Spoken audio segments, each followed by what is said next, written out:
हूं आपके साथ राखी लांबा और आप देख रहे हैं न्यूज एक्सप्रेस। विपक्ष अक्सर आरोप लगाता है कि बीजेपी जिस राज्य में चाहे सरकार बना ही लेती है।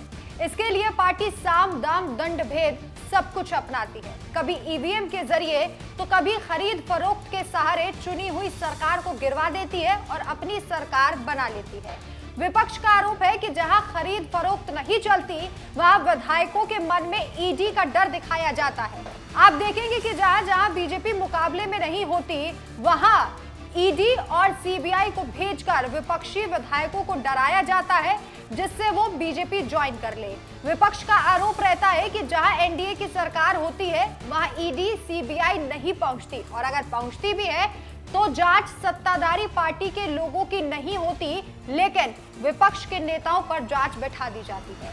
साल 2014 से 2022 के आंकड़े ये कहते हैं कि 121 नेताओं से जुड़े हुए मामलों की जांच ईडी ने की। ज्यादातर मामले अभी भी चल रहे हैं। इनमें 115 मामले विपक्ष के नेताओं से जुड़े हुए हैं।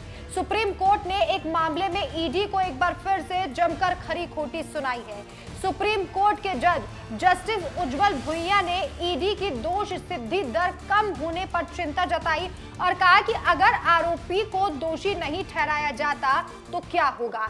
मामलों के लिए किसी को कब तक इंतजार करना पड़ेगा, आखिर क्यों कोर्ट ने ईडी को डांट लगाई है, पूरा मामला विस्तार से बताते हैं। पश्चिम बंगाल के पूर्व शिक्षा मंत्री पार्थ चटर्जी की जमानत अर्जी पर सुनवाई करते हुए जस्टिस उज्जवल भुइयां और जस्टिस सूर्यकांत की पीठ ने ईडी की गिरफ्तारियों पर सवाल उठाया। मनी लॉन्ड्रिंग मामले में 2 साल से जेल में बंद है चटर्जी की अर्जी पर सुनवाई करते हुए कोर्ट ने अरसे तक बिना मुकदमा चलाए हिरासत में रखने पर फटकार लगाई।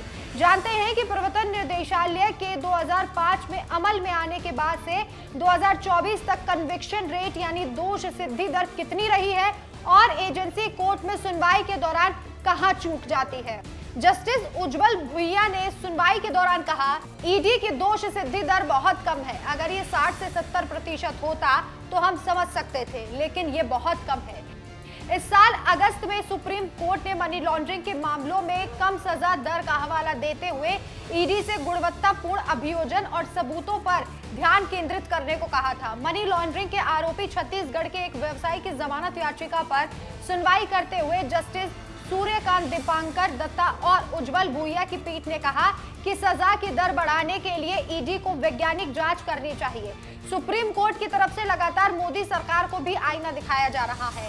अब जिसे मोदी का तोता विपक्ष कहता है यानी कि ईडी, उसकी गर्दन खुद सुप्रीम कोर्ट ने मरोड़ दी है। ऐसे में देखना होगा कि ये जंग कहां तक जाती है।